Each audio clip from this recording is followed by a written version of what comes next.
সবসময় মনে রাখবা, তুমি নিজেই তোমার আপন।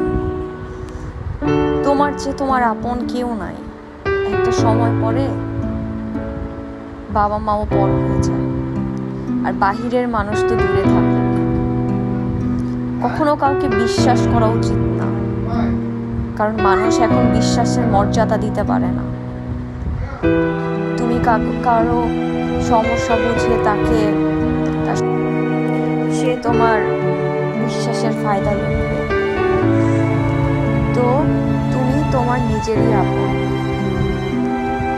কখনো কারো দুঃখে সামিল হওয়ার চেষ্টা করো না, দেখবে একদিন নিজেই তুমি হেরে যাবে।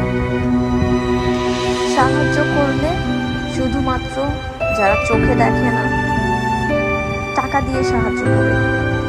কখনো কোনো বন্ধু বান্ধব কষ্টে আছে, সমস্যায় আছে, তাদেরকে সাহায্য করতে যেও না।